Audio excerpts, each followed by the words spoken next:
दोस्तों यहाँ पे हम लोग बात करने वाले हैं एक ऐसी कंपनी के बारे में जो कि मतलब मेरे पोर्टफोलियो में तो है ही नहीं। अरे सर, आपके पोर्टफोलियो में नहीं है तो फिर आप टाइम वेस्ट क्यों कर रहे हो इस कंपनी को स्टडी करके। दोस्तों यही प्रॉब्लम होता है। जैसे मैंने आप लोगों को कहा था कि अगर आप शेयर मार्केट में किसी भी कंपनी में निवेश करते हो, जैसे कि अगर आपके पास एबीसी कंपनी है, हम क्या करते हैं, एबीसी कंपनी के नंबर्स को पढ़ते हैं कि नहीं? यस, ऑब्वियसली पढ़ेंगे क्योंकि वो हमारे पोर्टफोलियो में है।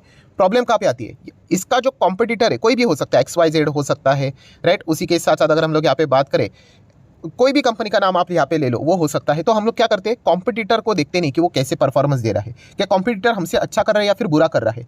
तो ये भी फोकस करने के लिए आपने अपने कॉम्पिटिटर के ऊपर भी फोकस रखना चाहिए एंड उनके शेयर्स का परफॉर्मेंस कैसा चल रहा है। शेयर का परफॉर्मेंस मतलब क्या, कंपनी का परफॉर्मेंस, नंबर्स कैसे आ रहे हैं, ये भी देखना चाहिए। सो अभी जैसे मैं जिस कंपनी की मैं बात करने वाला हूँ वो मेरे पास नहीं है, बट जो कंपनी मेरे पास है उसका वो राइवल है, कॉम्पिटिटर है।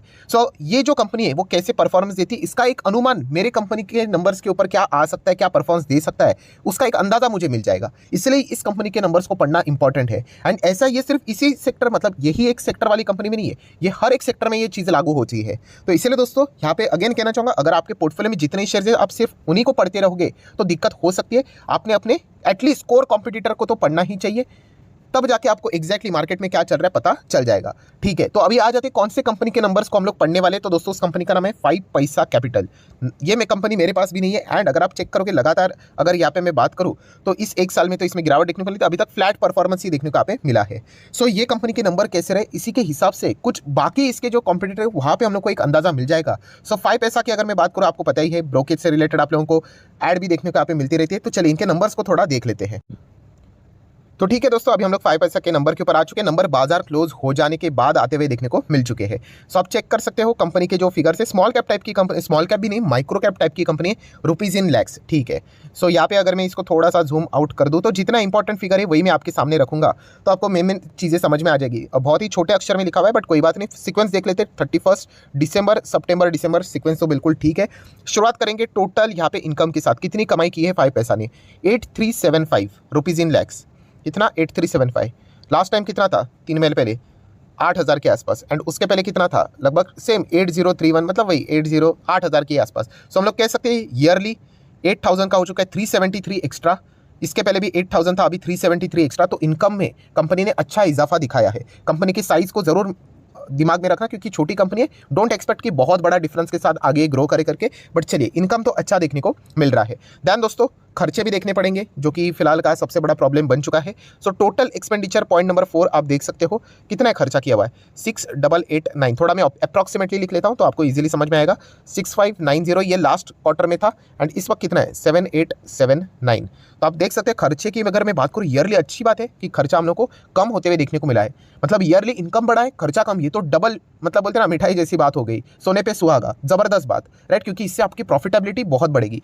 पिछले क्वार्टर में 6598 था, इस वक्त थोड़ा बहुत खर्चा यहाँ पे बढ़ा है। ठीक है, सो ओवरऑल कंक्लूजन क्या है, income minus expenditure we get either profit or loss. तो चलिए चेक कर लेते हैं कंपनी का क्या परफॉर्मेंस रहा है। Profit before any adjustment 1486, I guess सही लिखा है मैंने, यस चलेगा, इतना अप्रोक्सीमेटली है। लास्ट टाइम था 1413 एंड उसके पहले कितना था, केवल 133। बाप रे बाप, मतलब एक साल की अगर हम लोग बात करें 133 से जंप देखिए 1486 तक जाते हुए देखने को यहाँ पे मिली है। सो बहुत ही मैसिव जंप है ईयरली अगर हम लोग बात करें। एंड क्वार्टरली बात करें 1413 से कितना हो गया 1486। So quarter on quarter basis भी अच्छा ही परफॉर्मेंस है, थोड़ा सा फ्लैटिश आप बोल सकते हो बट फिलहाल की सिचुएशन के हिसाब से अच्छा ही परफॉर्मेंस दिखाया है। एंड ईयरली बात करें तो कोई तोड़ ही नहीं है, अफलातून नंबर्स कंपनी ने यहाँ पे दिखाए। एक बहुत अच्छा सवाल मुझे हमेशा पूछा जाता है, सर ये number year on year basis मतलब पकड़ने होते हैं या फिर क्वार्टर ऑन क्वार्टर। तो दोस्तों ऐसा कोई फिक्स थंब रूल नहीं बना है, किसी किताब में ऐसा लिखा नहीं कि year on year basis he important है या फिर quarter on quarter basis. But basically अगर देखा गया ना, एक नॉर्मल चीज़ मैं बताता हूँ, अगेन कहना चाहूँगा किधर लिखा हुआ नहीं है, usually year on year basis को कंसिडर किया जाता है। आप देख सकते हैं ऐसे बहुत सारे कंपनीज है जो कि सिर्फ year on year basis he numbers पेश करेंगे, क्वार्टर ऑन क्वार्टर नहीं पेश करते हैं।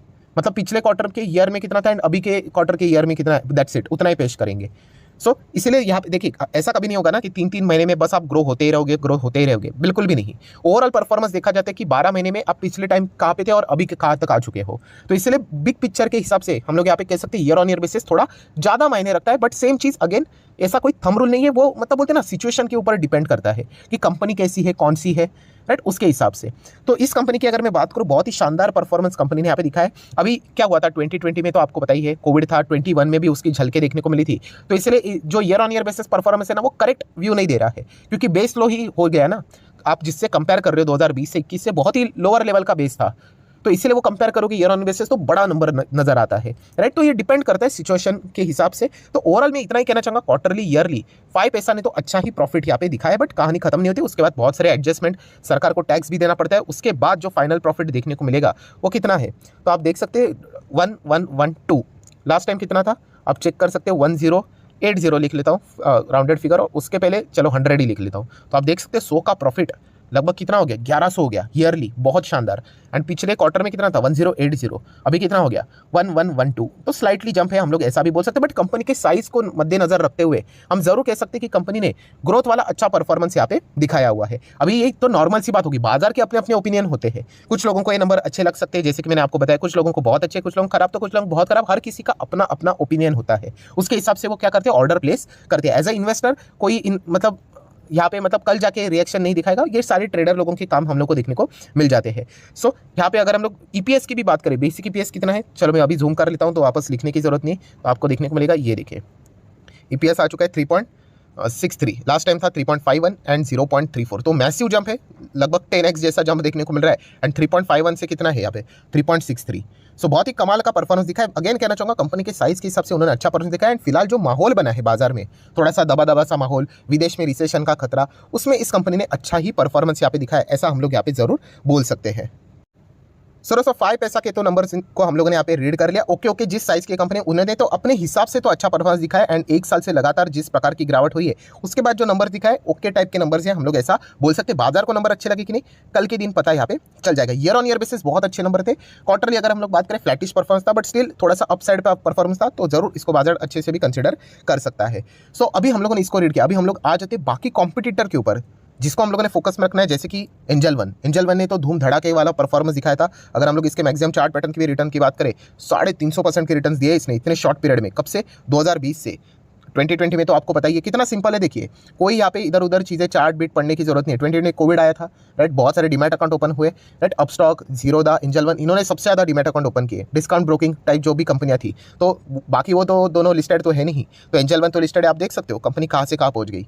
तो यही चीज़ होती है दोस्तों। इतना कॉमन सेंस भी अगर आप नॉर्मली भी लगाओगे ना, तो आपको पता चलता है। बट देखिए, प्रॉब्लम क्या होता है कि वो एक झटके में ऐसा नहीं पहुंचा है, कितने सारे प्लस माइनस करते करते पहुंचा है।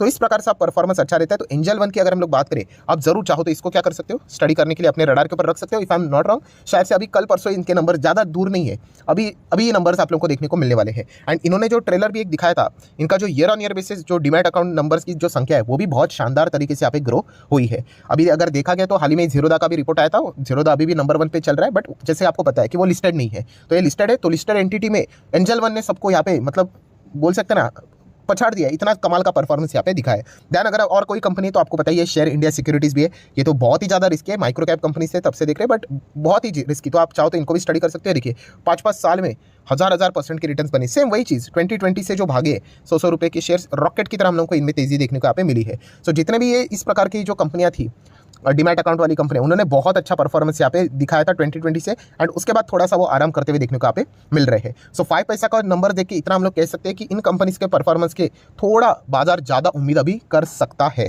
तो ये एक पॉइंट आप लोगों को पता है यहाँ पे होना चाहिए। ध्यान, अगर हम लोग बात करें जो पुराने प्लेयर्स थे ना, जैसे कि आईसीआईसीआई सिक्योरिटीज़, कोई इसमें इतना ज़्यादा दम नहीं है। अगर आप चेक भी करोगे तो इतना कुछ खास नहीं किया। देखिए, सेम स्ट्रीम में है, बट पिछले 5 साल में देखिए फ्लैट, और बाकी कंपनीज देखिए कैसे रॉकेट की तरह भागे।